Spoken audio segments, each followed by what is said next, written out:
저희 교회 성도들이 서로 만나면 너무 행복했으면 좋겠습니다. 그런데 제가 느낀 건데요. 여기 올라와서 보니까 늘 어김없이 주님만 그 자리에 계시는 게 아니고 여러분도 늘 그 자리를 지키시는 것 같습니다. 그러면은 이게 좋은 의미로 말씀드린 거 아니고요. 그러면 늘 항상 옆자리에 앉았던 사람하고만 옆자리에 앉지 않습니까? 그러면 인사도 늘 그분하고만 할 겁니다. 그러니까 좀 이렇게 바꾸셨으면 좋겠습니다. 좀 제가 생각하는 이상적인 교회는요, 예배당은 앞자리부터 채워집니다. 그리고 주차장은 제일 멀리서부터 채워져야지 맞습니다. 그래야지 힘든 분들 또는 준비하다가 그런 경우도 있잖아요. 준비하다가 막 늦어지고 나왔는데 아이고 내 정신 봐라 뭐 놓고 왔다 또 들어갔다 나오다 보면 늦어질 수도 있지 않습니까? 또 그러다 나오다 보면은 막 그 남편 아내 막 이렇게 싸움도 나지 않습니까? 왜 당신은 뭐 내가 나 혼자만 챙기나 막 이러면서 그러지 않습니까? 그러다가 보면 기분도 나쁜데 예배당에 교회 왔는데 주차장이 또 저 멀리 구석에 주차 막 찾고 그러면 힘드니까 가능한 한 일찍 오신 분들은 멀리 세워서 오시는 게 또 아이를 데리고 오거나 또는 몸이 좀 약하신 분들을 위한 배려일 것 같습니다. 성김은 다른 것이 아닐 것 같아요. 그러니 가능한 한 멀리서 채우고 예배당은 앞자리에서부터 그러시면 좋을 것 같습니다. 예, 아멘이라고 말씀하셨습니다. 예, 기대가 됩니다. 다음 주가 기대가 됩니다. 그리고 제발 제 이전에 있었던 교회 한 권사님은 항상 앞자리에 앉으셨어요. 너무 보기 아름다운데 문제는 본인이 앞자리에 앉으니까 이제 다른 분이 그 자리에 앉으셨거든요. 근데 이렇게 툭툭 치면서 나와라 내 자리다 이러시면 안 됩니다. 권리 주장하시면 안 됩니다. 뭐 권리금 받을 기세시는데 예, 그러시면 안 됩니다. 예. 혹여나 내가 앉았던 자리를 누군가 앉았다 할지라도 그 자리 참 좋은 자리인데 내가 대표놨는데 은혜로 대표놨는데 오늘은 당신이 은혜 받으십시오 이렇게 하는 마음이었으면 좋겠습니다. 예. 어렸을 때 가장 인기 있었고 가장 손쉽게 아이들이 모이면 하던 놀이가 있었습니다. 그건 숨바꼭질입니다. 아마 여기서 숨바꼭질 안 해보신 분들은 없을 겁니다. 그럼 여러분들 혹시 숨바꼭질 잘 하셨습니까? 숨바꼭질 뭐 잘하는 방법이 따로 뭐 있겠습니까? 그냥 잘 숨으면 되죠. 그렇죠. 복잡하지 않습니다. 잘 숨으면 됩니다. 그런데 숨바꼭질을 하다 보니까 이렇게 간단한 놀인데도 불구하고 잘하는 아이들과 못하는 아이들 숨바꼭질의 실력의 차이가 나타나더라는 것이죠. 어디서 그런 차이가 나겠습니까? 여러분, 숨바꼭질은요 숨을 때 주변과 똑같아지면 됩니다. 그게 실력입니다. 최대한 환경과 같아지는 것이죠. 그래서 종종 친구 중에 화려한 옷을 입거나 독특한 복장을 한 친구들은 제일 먼저 걸립니다. 숨바꼭질은 주변과 잘 동화되면 되는 겁니다. 또한 티를 내면 안 됩니다. 꼭 숨다가 술래가 올 때가 됐는데 하고 이렇게 고개 이렇게 하다가 눈 마주치고 걸리고 그러지 않습니까? 티 내면 안 됩니다. 소리 내서도 안 됩니다. 그냥 고개 숙이고 가만히 있으면 됩니다. 하지만 잘 숨는 것만 가지고 이길 수는 없습니다. 숨바꼭질을 이기는 방법은 두 가지가 있어요. 그냥 끝까지 인내하고 숨어서 결국 술래로부터 못 찾겠다 꾀꼬리 이 소리 받아내면 돼요. 이게 첫 번째로 이기는 방법입니다. 두 번째로 이기는 방법은 술래가 자리를 비운 사이에 잽싸게 나가서 술래의 집을 차지하면 됩니다. 이게 술래잡기를 이기는 두 번째 방법이죠. 요즘 아이들이 술래잡기를 알까요? 니들 아니? 예, 죄송합니다.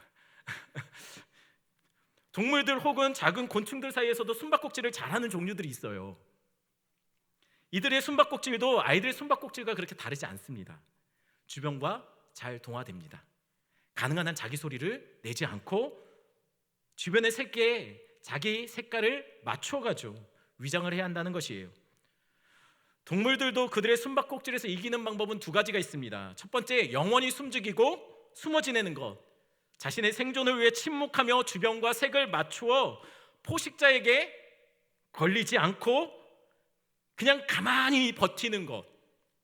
이것이 첫 번째 방법입니다. 주로 작고 약한 짐승들, 곤충들이 그렇죠. 그리고 그런 짐승들은 위장색을 보호색이라고 말합니다. 그러나 다른 방식으로 숨바꼭질에서 이기는 방법도 있습니다. 그것은 동일하게 위장하고 숨지기고 있죠. 숨어 있습니다. 그러나 최대한 주변과 색깔을 맞춥니다. 그러나 결정적인 순간에 조용히 다가가 드디어 모습을 나타내는 것이죠. 주저하지 않고 본색을 드러낼 때는 본색을 드러내고 먹이를 움켜쥐는 겁니다.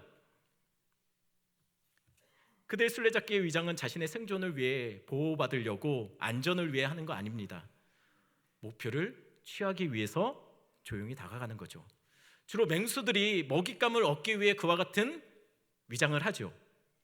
이게 어디 동물의 세계에서만 그렇겠습니까? 많은 성도들도 술래잡기를 잘 하시는 분들이 많아요. 세상 속에 들어갔을 때 신앙에 티를 내지 않고 삶을 살아가는 성도들이 많다라는 것이에요. 제가 맡고 있었던 부서에서 학생들에게 전도 축제를 하면서 전도를 제가 동기부여를 했습니다. 그랬더니 사실은 중학생 애들이 전도 잘 안 하거든요. 창피하다고요. 제가 도전을 했더니 큰맘 먹고 전도를 하기로 했습니다. 근데 전도를 하는 순간 상대 전도하던 아이가 상대가 이렇게 반응을 하더래요. 헉, 너 교회 다녔어? 네가? 왜? 그래서 빈정이 상했대요. 그래서 그만두려고 했답니다. 그런데 더 놀라운 것은 그 친구가 이런 말을 뒤따라서 하더라는 거예요. 야, 너 몰랐냐? 나도 교회 다녔어. 그래서 복수해줬대죠. 네가? 왜? 라고요. 모두 숨바꼭질을 잘한 겁니다. 이순신 장군이 나의 죽음을 적들에게 알리지 말라고 했죠. 요즘 아이들은 나의 신앙을 친구들에게 알리지 않습니다. 이것이 어디 아이들만의 문제겠습니까? 우리도 신앙을 숨기며 살고 있지 않냐는 것이에요. 예전에 제가 세계관에 관한 책을 보다가 본 그 내용입니다. 한 야한 영화를 찍은 신인 배우, 그것으로 데뷔를 한 신인 배우가 인터뷰에서 자기를 이렇게 소개했다고 해요. 자기의 비전은 문화선교사랍니다. 자기는 이 연기 활동을 통해서 예수님을 알리고 복음을 전하길 원한답니다.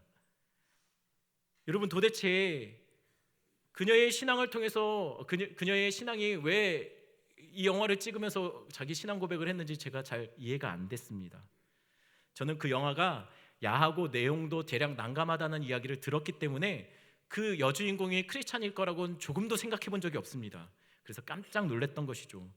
도대체 그 영화를 통해 그 여배우가 어떻게 하나님의 영광을 돌리고 그것을 통해서 어떻게 예수 그리스도가 전달될지 저는 도무지 이해가 안 됐습니다. 숨바꼭질로 치면 그 여배우는 참 잘 숨은 겁니다. 너무 잘 숨어서 제가 그 여배우가 성도일 거라고 생각조차 전혀 못했습니다. 아마 우리 예수님도 저처럼 그분이 성도인지 잘 몰랐을 겁니다. 여러분, 왜 주일날 숨바꼭질 이야기를 제가 할까요? 왜냐하면 오늘 본문에 이스라엘 전역에 숨바꼭질이 벌어졌다는 이야기를 기록하고 있기 때문입니다. 누가 숨었습니까? 엘리야입니다. 그럼 술래는 누구죠? 아합과 그의 사람들. 아니, 어쩜 이스라엘 전체가 엘리야를 찾아다니고 있는지도 모릅니다. 왜 찾습니까? 엘리야가 아합에게 이제 내 말이 없으면 수년 동안 비도 이슬도 내리지 않겠다라고 말했지 않습니까? 그리고 숨어버린 겁니다. 실제로 3년 이상의 시간이 지나는 동안 비도 이슬도 내리지 않은 거죠. 그러니 기근이 얼마나 심했겠습니까? 상황이 심각했단 말입니다. 이에 아합은 그의 신하들을 온 이스라엘에 보내서 찾고 또 찾았습니다. 그 후에는 온 족속과 주변의 나라들에게 사신을 보내서 엘리야 봤니? 봤니? 봤니? 확실히 못 봤지? 확답까지 받았습니다. 그런데 마치 술래잡기의 고수처럼 엘리야가 숨어버린 겁니다. 도무지 나타나질 않아요. 아합과 그의 신하들이 온 나라를 뒤집으며 그를 찾았지만 엘리야는 태평하게 사르밧 과부의 집에서 먹고 그렇게 시간을 보내고 있더라는 것이죠. 그러면 양쪽 중에 어느 한쪽이 포기해야 되는데, 그렇다고 찾는 아합도 그의 신하들도 좀처럼 못 찾겠다 꾀꼬리를 외치지 않더라는 것이에요. 완벽하게 숨은 겁니다. 결국 아합은 이 숨바꼭질의 달인을 찾기를 보류했습니다. 그리고 다른 숨바꼭질을 하기 시작합니다. 다른 것을 찾기 시작합니다. 숨어버린 물의 근원을 찾아 꼴을 찾아다니는 것이죠. 그래서 그는 가장 믿을 수 있는 자신의 부하 국내 대신 오바댜와 자기와 자신의 수색대를 두 대로 나누어서 각각 물을 찾으러 떠난 것이에요. 그런데 그들이 물을 찾는 이유, 물의 근원을 찾아 떠난 이유가 5절 6절에 나오는데 그 이유가 기가 막힙니다. 5절 6절 말씀 한번 같이 볼까요? 한 목소리로 읽겠습니다. 아합이 오바댜에게 이르되 이 땅의 모든 물 근원과 모든 내로 가자. 혹시 꼴을 얻으리라. 그리하면 말과 노새를 살리리니 짐승을 다 잃지 않게 되리라 하고 두 사람이 두루 다닐 땅을 나누어 아합은 홀로 이 길로 가고 오바댜는 홀로 저 길로 가니라. 아합이 물을 찾는 이유, 자신의 가축을 살리기 위함입니다. 백성들이 이 기근에서 죽어가고 있는데 아합은 지금 자신의 가축들을 살리기 위해서 고민하고 있더라는 것이에요. 대개 이런 상황에서 한 나라의 최고 지도자라면 여러분 넥타이 풀러버리고 작업복 입고 벙커에 들어가든지 아니면 회의실에 들어가서 국가 비상대책위를 소집하고 매스컴에 재난방송하면서 군대를 동원해서라도 외국에서 물을 길러 날라야 되는 거 아닙니까? 일단 해야 될 것은 사람들이 마실 식수입니다. 그런데 지금 당장 백성들이 죽어가고 있는데 지금 아합은 자기 가축 살리려고 물을 찾고 있는 거예요. 그런데 이상한 일이 벌어집니다. 물을 찾아 헤매던 두 때로 나누어졌던 한때의 지도자였던 오바댜가 물을 찾아가던 길에 엘리야를 길에서 만난 것이죠. 이건 대박인 거예요. 물을 찾아낸 것보다 더 큰 성과가 바로 오바댜가 지금 올린 거예요. 그동안 이 가문과 기근의 시작이 바로 엘리야부터 시작된 거 아니겠습니까? 사람들은 그렇게 믿었단 말입니다. 그러니 엘리야를 오바댜가 발견한 것은 일단 잡고 봐야 되는 일이에요. 3년 동안 그 3년이 넘는 기간 동안 엘리야를 그렇게 찾았는데도 못 잡았던 그 엘리야가 나타난 거 아닙니까? 그러면 여러분 생각해 보십시오. 엘리야를 잡으면 현상금이 있겠습니까? 없겠습니까? 현상금이 없다고 할지라도 오바댜는 어쩌면 1계급 특진, 2계급 특진 아마 고속도로를 달리는 거예요. 그러니 일단 잡아야죠. 그런데 엘리야와 오바댜의 만남이 분위기가 수상합니다. 아니 당연히 오바댜가 숨은 엘리야를 찾아낸 것이라면 오바댜는 좋아해야 되고 엘리야는 당황해야지 맞습니다. 그런데 이 둘의 반응이 마치 술래와 숨었던 자가 뒤바뀐 것 같아요. 오바댜가 엘리야를 보더니 어머나 이러고 있어요. 마치 숨었다가 걸린 것처럼 말이죠. 당황하고 있는 거예요. 오히려 당당한 건 누굽니까? 엘리야예요. 나 데리고 아합에게 가. 나 여기 있다고 아합에게 가서 말해. 마치 잠시 숨어 있는 척하다가 먹잇감을 보고 앞발로 먹잇감을 확 누르고 있는 맹수처럼 지금 엘리야가 오바댜를 찾아내 압박하고 있더라는 것이에요. 왜 이런 일이 벌어집니까? 여러분, 그 이유는 진짜 숨바꼭질의 달인은 사실 엘리야가 아니라 오바댜였던 것이에요. 그는 열심히 진짜 감쪽같이 그가 살던 시대 속에 숨어 지내던 사람입니다. 숨바꼭질을 잘할 수 있는 조건을 모두 그는 갖추었어요. 여러분 생각해 보십시오. 하나님을 믿는 신앙을 가진 사람들이 전부 다 핍박받고 잡아 죽는 시대입니다. 선지자들이 살기 위해 산으로 도망치던 시대예요. 그런데 아합의 바로 최측근이 하나님을 섬기는 사람이라고 생각해 보십시오. 여러분, 그렇다면 오바댜가 어떻게 아합의 궁에서 어떻게 지냈을까요? 아마 보호색으로 주변과 똑같아졌을걸요. 자기 목소리 내지 않고 바짝 엎드렸을 겁니다. 성경은 그를 아합의 국내 대신이라고 소개하고 있어요. 국내 대신이 하는 일은 궁에서의 모든 업무를 처리하고 지금으로 말하자면 비서실장과 같은 위치입니다. 왕이 가장 총애하는 최측근 중의 측근인 거죠. 그리고 3년이 지속됐던 이 위기 속에 아합이 가장 믿을 수 있기에 물을 찾아갈 때 두 때로 나눴을 때 한 때를 맡긴 것이죠. 그는 철저히 자신의 신앙을 궁에서는 숨겼을 겁니다. 누가 봐도 아합의 신복이죠. 여러분 혹시 오바다라는 이름의 뜻이 뭔지 혹시 아십니까? 오바다는 여호와의 종이라는 뜻입니다. 그의 이름은 여호와의 종입니다. 근데 그의 하는 일은 아합의 종입니다. 그것을 잘 보여주는 것이 바로 엘리야와 오바다의 대화인 거죠. 7절 말씀 같이 볼까요? 7절 말씀 같이 한 목소리 읽습니다. 오바다가 길에 있을 때 엘리야가 그를 만난지라 그가 알아보고 엎드려 말하되 내 주 엘리야여 당신입니까? 오바다가 엘리야를 보자마자 내 주 엘리야여 당신입니까? 라고 불러요. 오바다는 엘리야를 내 주라고 말합니다. 하나님의 종이라고 스스로 생각하기 때문에 엘리야를 내 주여라고 말하는 거죠. 근데 이 말을 듣고 엘리야의 반응은 8절에 나옵니다. 8절 제가 말씀 읽어드립니다. 그가 그에게 대답하되 그러하다 가서 내 주에게 말하기를 엘리야가 여기 있다 하라. 오바다는 엘리야를 내 주라고 말해요. 근데 엘리야는 네 주에게 가서 말해 라고 얘기합니다. 그 주가 누굽니까? 아합이에요. 그러면 도대체 오바다는 하나님의 종입니까? 아합의 종입니까? 지금 이 사이에서 그는 왔다 갔다 하는 거예요.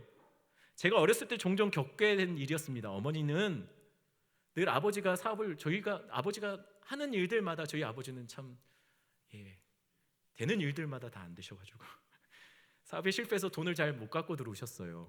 어머니는 그게 늘 불만이셨죠. 그래서 아침에 일어나서 학교를 갈 때 준비물이 필요한데 그래서 어머니한테 저희 집은 다 그랬어요. 아버지 어머니 둘 다 있어도 돈은 어머니한테 달라고 했죠.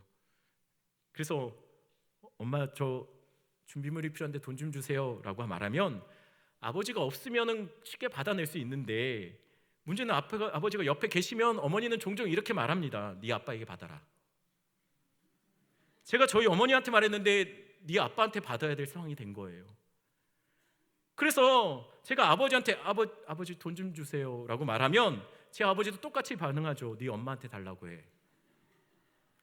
결국 전 팽팽한 두 분의 긴장감 속에 우리 어머니가 제 어머니인지 네 어머니인지 제 아버지가 네 아버지인지 제가 이것에 헷갈리면서 결국 눈치 보다가 그냥 학교로 도망치듯이 준비물 없이 나선 적이 여러 번 있었던 기억이 있습니다.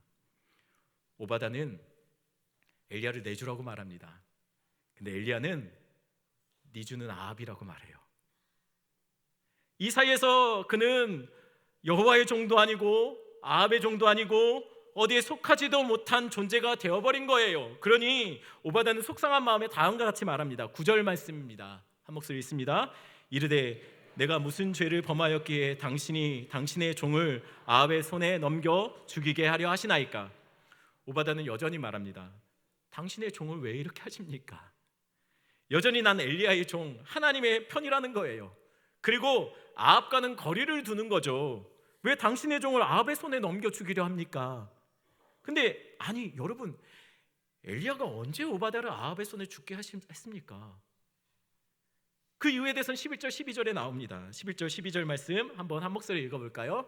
이제 당신의 말씀이 가서 내 주에게 말하기를 엘리야가 여기 있다 하라 하시나 내가 당신을 떠나간 후에 여호와의 영이 내가 알지 못하는 곳으로 당신을 이끌어 가시리니 내가 가서 아합에게 말하였다가 그가 당신을 찾지 못하면 내가 죽임을 당하리니 당신의 종은 어려서부터 여호와를 경외한 자라. 이유는 이렇습니다. 만약 오바다가 실제로 아합에게 가서 엘리야를 봤다라고 가서 전했다고 한번 생각해 봅시다. 근데 혹 그 사이에 엘리야가 사라지면 어떡합니까? 그동안 3년 반 동안 하나님이 숨기셨지 않습니까? 사라질 것 같습니다. 자신의 생각에는.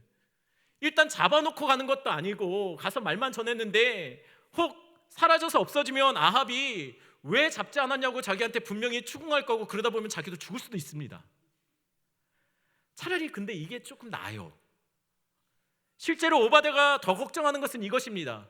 가서 전했는데 그래서 아합이 와서 엘리야한테 왔는데 엘리야가 그 자리에 있어서 잡힌다고 생각해 보십시오. 분명히 아합은 엘리야를 죽일 겁니다. 자신의 신앙이 도저히 그것을 못 견디는 거예요. 그리고 실제로 그런 일이 벌어지면 하나님이 자기를 가만두시지 않을 것 같은 거예요. 그러니 여기서 지금 오바다는 왔다 갔다 하면서 마음이 힘든 것이죠. 이러지도 저러지도 못하는 상황이 된 겁니다. 이건 여러분 3, 4절을 보면 오바댜의 마음을 더 잘 이해할 수 있어요. 3, 4절 말씀 한번 같이 볼까요? 제가 읽어드립니다.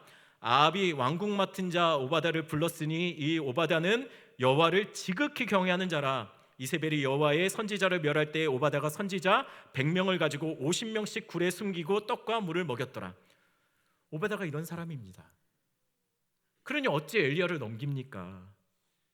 그런데 만약 성경에서 이 오바댜가 여호와를 지극히 경외하는 자라고 말해주지 않았다면, 그리고 그가 선지자 100명이나 이세벨 손에서 숨겨 보호하고 있다라는 말을 알려주지 않았다면 어쩌면 아무도 그가 신앙인인지 알지 못했을 수도 있습니다. 왜냐하면 그는 잘 숨고 있었기 때문이죠.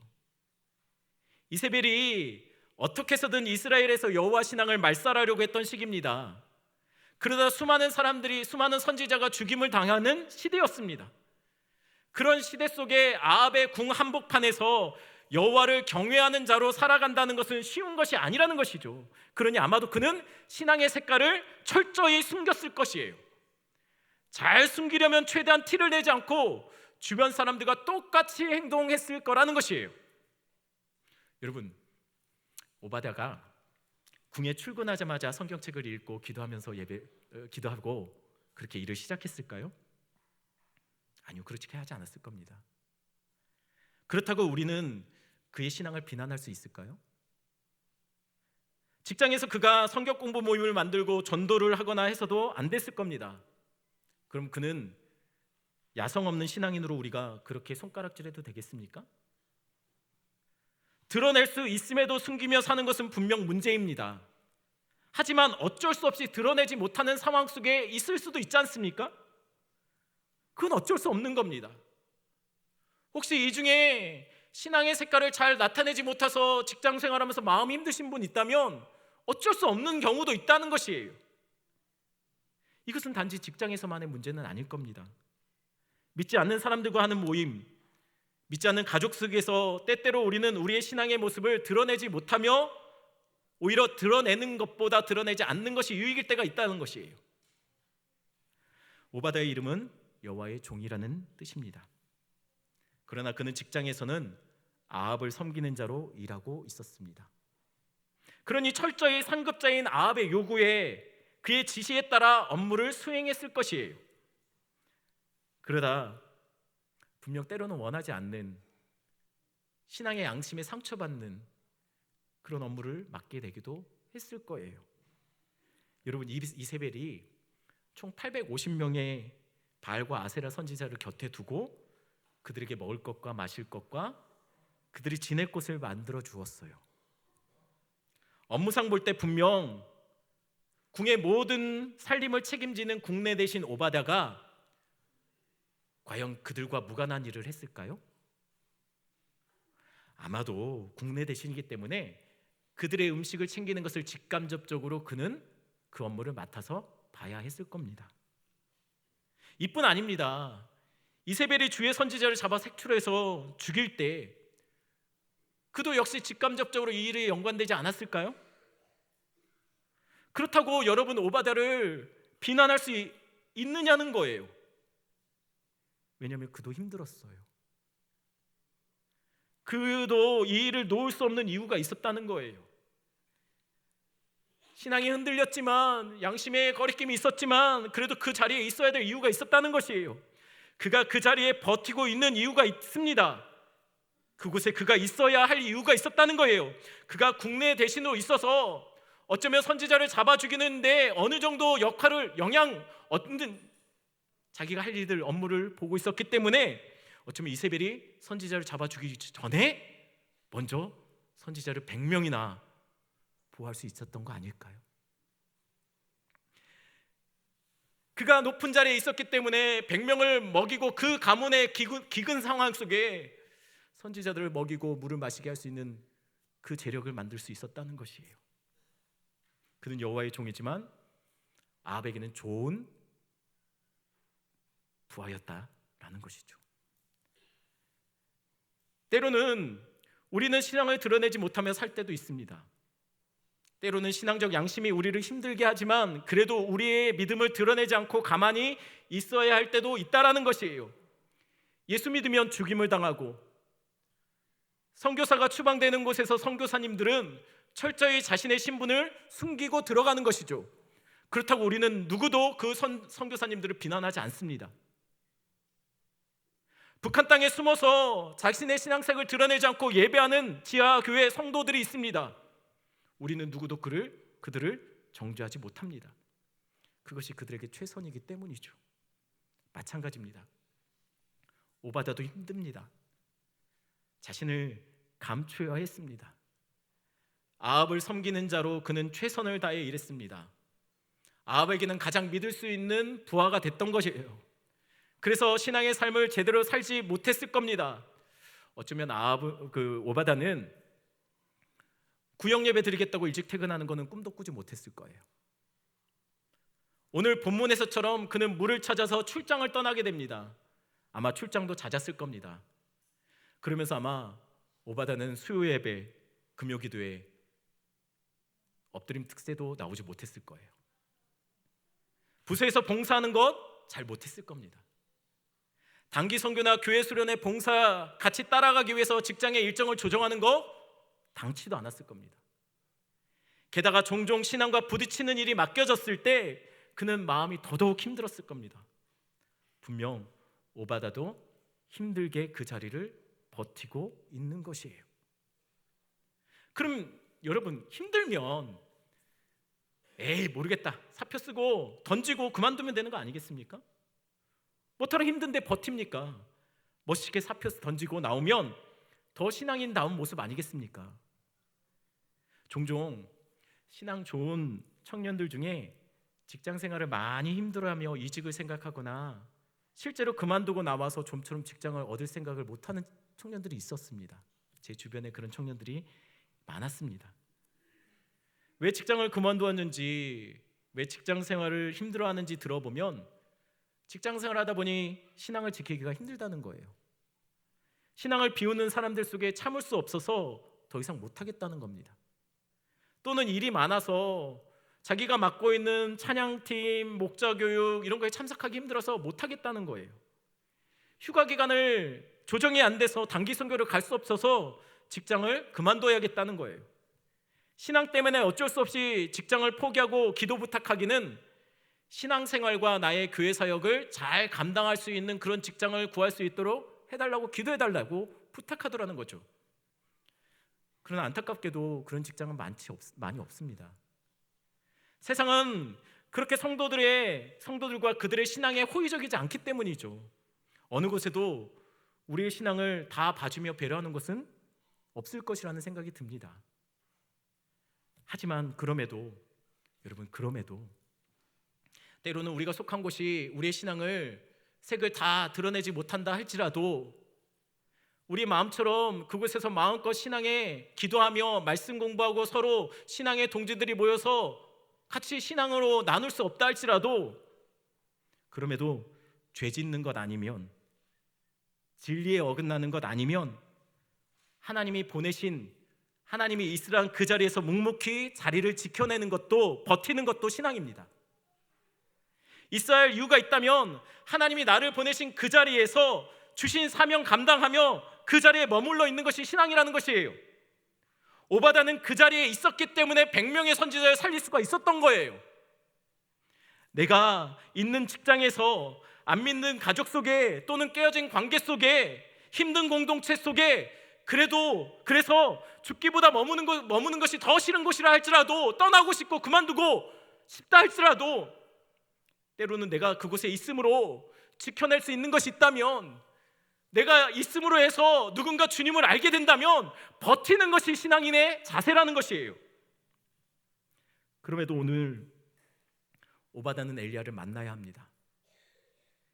엘리야 앞에서 해결해야 할 문제가 남아 있습니다. 엘리야가 아합을 만나기 위해 길을 가다가 서로 길이 엇갈려서 엘리야가 오바다를 만난 것이 아닙니다. 엘리야가 우연히 오바다를 만난 것이 아니라는 것이에요. 엘리야는 아합을 만나기 위해 오바다를 찾아온 거예요. 엘리야는 바로 아합을 만날 수도 있었습니다. 그런데 하나님은 엘리야를 굳이 오바다를 만나서 오바다를 통해서 지금 아합을 만나게 하시는 거예요. 그 이유가 무엇일까요? 여러분, 엘리야는 선지자의 대표입니다. 선지자의 대표였고 그는 잘 숨어 있었어요. 잘 숨어 있었습니다. 오바다가 숨겨준 100명의 선지자들도 잘 숨어 있었죠. 그러나 여러분, 술래잡기를 했지만 엘리야는 생존을 위해 숨어있는 보호색을 가진 피식자는 아니었다는 거예요. 포식자와 피식자는 모두 숨기 위해 보호색을 가지는 것은 동일합니다. 모두 주변과 똑같아지고 함께 주변처럼 어울려서 숨어버리죠. 같습니다. 그러나 끝이 달라요. 피식자는 살기 위해 숨지만 포식자는 목표를 위해서 숨는 겁니다. 때를 기다리며 숨는 거죠. 엘리야는 이제 승부를 봐야 하기 때문에 나타난 겁니다. 숨어있던 선지자의 대표로 엘리야가 나타난 거예요. 그러니 숨어있던 하나님의 백성 대표 오바다도 결단을 해야 되는 거예요. 지금 엘리야가 오바다에게 여호와를 섬기는 종이 될지 아니면 아합을 섬기는 종이 될지 선택하라는 것이죠. 말로만 이름만 여호와의 종이라 하지 말고 내가 섬기는 아합에게 가서 여기 엘리야가 있다라고 가서 전하라는 것이에요. 여러분, 엘리야는 나의 하나님은 여호와시다라는 뜻을 가진 이름이라고 말씀드렸어요. 가서 아합에게 오바다에게 엘리야가 그렇게 말하는 거예요. 가서 아합에게 나의 하나님은 여호와시다라는 고백이 여기 있다라고 말하라는 것이에요. 가서 나의 하나님은 여호와시다라는 고백을 하라는 거예요. 숨는 것은 같을 수 있습니다. 신앙의 색을 드러내지 않고 세상 속에 들어가 사는 것은 때로는 잘못된 것은 아닙니다. 드러내지 못하는 상황에서는 그렇습니다. 그러나 그때마저도 생존을 위해서, 먹고 살기 위해서, 벌이와 자리를 지키기 위해서 숨는 것은 피식자들이 하는 것이죠. 살기 위해 숨는 보호색은 성도들이 취할 색이 아니에요. 똑같이 세상의 침투에 들어가도 끝이 달라야 한다는 것이에요. 성도는 우리가 속한 직장에서, 안 믿는 가족들 속에서, 그리고 공동체에서 오바다처럼 최선을 다해서 최고로 섬겨야 합니다. 사람들에게 인정받아야 돼요. 신앙이 있다면 그 신앙을 붙잡고 세상 속에서 다른 누구보다도 더 열심히 일하고 더 좋은 직장인이 돼야 돼요. 죄 짓는 것, 진리에 어긋나는 일 아니라면 제일 열심히 제일 늦게까지 일하는 것이 성도여야 합니다. 우리가 지켜낼 수 있는, 우리가 구원할 대상이 그곳에 있다면 우리는 인정받는 사람이 되어야 된다는 것이에요. 버티는 것도 신앙입니다. 그러나 숨기지 말아야 할 때는 신앙으로 정면 승부 봐야 돼요. 엘리야는 지금 오바다를 만나서 지금이 그때다라고 얘기해 주는 거예요. 마태복음 5장 13절 14절 말씀을 한번 같이 한 목소리를 읽겠습니다. 너희는 세상의 소금이니 소금이 만일 그 맛을 잃으면 무엇으로 짜게 하리요? 후에는 아무 쓸데없어 다만 밖에 버려져 사람에게 밟힐 뿐이냐. 너희는 세상의 빛이라 산 위에 있는 동네가 숨기지 못할 것이요. 여러분, 성경에서는 우리를 세상의 소금이요 빛이라고 말하고 있어요. 그냥 빛과 소금 아닙니다. 세상의 빛과 소금입니다. 그러니 우리의 사명은 어두운 곳에서 가장 빛나는 거예요. 그러니 우리의 사명은 썩어지는 곳에 들어가서 녹아지고 그것을 지켜내야 되는 것이에요.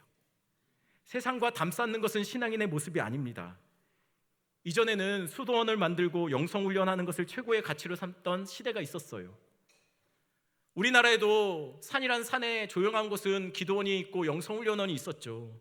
가끔 들어가서 조용한 시간을 갖는 것은 좋습니다. 하지만 그곳에서 세상과 담을 쌓고 영성훈련하는 것은, 영성훈련만 하고 있는 것은, 그것은 그렇게 바람직한 신앙의 모습은 아닙니다. 그러니 교회는 세상에 가장 사람들이 밀접한 지역에 있는 것이죠. 왜냐하면 우리는 세상의 빛과 소금이 되어야 하기 때문이에요. 우리는 세상과 담 속의 섬처럼 사는 존재들이 아니에요. 세상 속에서 빛과 소금의 역할을 감당해야 되는 사람들이라는 거예요. 산은 스들이 지키면 됩니다. 우리가 산에 들어갈 필요가 없습니다. 그곳은 스들이 있습니다. 스가 누구인지 모르겠습니까? 절에서는 목사님이라고 안 하지 않습니까? 그러니 우리도 스님을 그냥 스라고 해야지 공평한 거 아닙니까? 산은 스들이 지키라고 하면 됩니다. 우리는 세상에 녹아지고 산은 그들이 지키면 되는 거예요. 우리는 세상 속에 썩어지지 않도록 그곳에 녹아지고 세상의 어두운 곳에 빛을 비춰야 되는 존재들이라는 것이에요. 왜 산은 절이 지킵니까? 그들은 세상에 물들어서 흔들리고 싶지 않기 때문이죠. 하지만 우리는 세상에 있어야 됩니다. 왜냐하면 우리는 세상을 바꿀 만한 능력이 있는 자들이기 때문이에요. 여러분, 그렇기 때문에 세상을 바꾸고 영혼을 바꾸기 위해서 여러분 세상에서 잘 사셔야 합니다. 인정받는 사람이 되셔야 돼요. 그리고 때가 되면 드러내시고 여러분 그들의 영혼을 주께 인도할 수 있는 그런 맹수와 같은 분들이, 신앙의 맹수들이 되셔야 한다는 것이에요. 고린도전서 9장 19절부터 22절까지 말씀 우리 한 절씩 여러분들과 제가 교독하겠습니다. 제가 먼저 읽습니다. 내가 모든 사람에게서 자유로우나 스스로 모든 사람에게 종이 된 것은 더 많은 사람을 얻고자 함이라.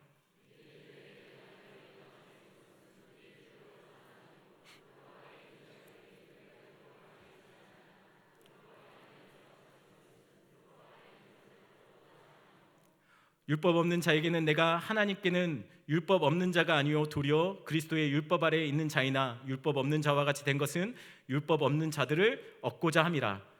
약한 자들에게 내가 약한 자와 같이 된 것은 약한 자들을 얻고자 하며 내가 여러 사람에게 여러 모습이 된 것은 아무쪼록 몇 사람이라도 구원하고자 함이니. 여러분, 진짜 영성은 직장에서 신앙을 걸고 좋은 직장인이 되는 겁니다. 신앙을 드러낼 수 있다면 참 성도적인 성도의 삶을 그곳에서 살아내야죠. 하지만 드러낼 수 없는 상황이라면 그곳에서 최선으로 섬기며 헌신하고 최고의 성실로 일하셔야 합니다. 진리에 어긋나는 것 아니면, 죄 짓는 것 아니라면 분리되지 말고 선한 동료가 되시고 친구가 되시고 가족이 되시고 좋은 이웃이 되는 것, 그것이 필요해요. 그들과 함께 해야 되죠. 우리끼리 선물을 만들고 사는 것은 좋은 것이 아닙니다. 그래도 잊지 말아야 할 것은 있습니다. 어느 곳에서 무엇을 하든지 나의 하나님은 여호와시다. 이 고백을 잊지 마셔야 된다는 거예요. 나는 하나님의 종이다 라는 고백대로 사셔야 한다는 것이에요. 이 고백을 가지고 주어진 자리에서, 주님이 우리에게 보내신 그 자리에서, 주님이 우리에게 있으란 그 자리에서 비록 힘들다 할지라도 어렵다 할지라도 그 자리에서 묵묵히 버티고 사람들에게 인정받고 때가 되면 신앙의 모습을 드러내서 그들을 주께 인도하는 역할들을 하셔야 된다는 것이에요. 그러기 위해서 먼저 여러분들, 우리 교회가 잘 모였으면 좋겠어요. 모일 때마다 예배에 뜨거운 은혜가 있었으면 좋겠어요. 기도할 때마다 뜨겁게 기도하시는 여러분들 되길 간절히 소원합니다. 모일 때마다 성도를 뜨겁게 사랑하셔야 돼요. 그래야 이곳에서 충분히 연습해야 세상에 나가서 이곳에서 연습한 대로, 이곳에서 예배한 것처럼 세상에서 여러분들이 보내신 위치에서 예배한 것처럼 살 수 있지 않겠습니까? 여러분, 예배라는 것이 찬송가 부르고 말씀 듣고 이런 것이 예배, 그것만이 예배가 아니에요. 예배라는 것은 내가 비록 사장이 나에게 월급을 준다 할지라도 하나님이 내게 주시는 거라고 생각하고, 나는 사장을 위해서 일하는 거 아니고 하나님의 영광을 위해서 일하는 것이다. 사장을 마치 하나님 섬기듯이, 하나님이니까, 하나님이 나에게 주시는 거니까 이 회사의 사장은 하나님이시다라는 생각을 갖고 최선으로 그 자리에서 열심히 일하셔야 돼요. 그것이 예배하는 삶입니다. 삶 속의 예배는 모든 사람 앞에서 내가 신앙의 양심을 걸고 열심히 일하는 것이에요. 가게를 하실 때 믿지 않는 사람들이 와서 이 집이 왜 이럴까? 이래서 남을까? 이 집은 너무 다른 것 같아. 나중에 소문 듣고 교회 다닌다네? 그래서 그런가? 이런 이야기가 좀 들렸으면 좋겠습니다. 직장 동료들 사이에서 저 사람은 왜 시키지도 않은 거 열심히 저렇게 한대? 고생하면서 교회 다닌대? 그래서 그런가? 이런 얘기가 좀 나왔으면 좋겠습니다. 그러려면 우리가 예배 속에 뜨겁게 은혜 받으셔야 돼요. 그리고 예배하는 것처럼 이곳에서 예배한 대로 삶 속에서 그렇게 사시면 됩니다. 우리의 말씀대로 말씀 붙잡고 삶 속에서 우리에게 맡겨진 그곳에서, 하나님이 이스라엘 그곳에서 멋진 신앙인의 모습을 가지신 여러분 되길 간절히 소원합니다. 같이 찬양하겠습니다.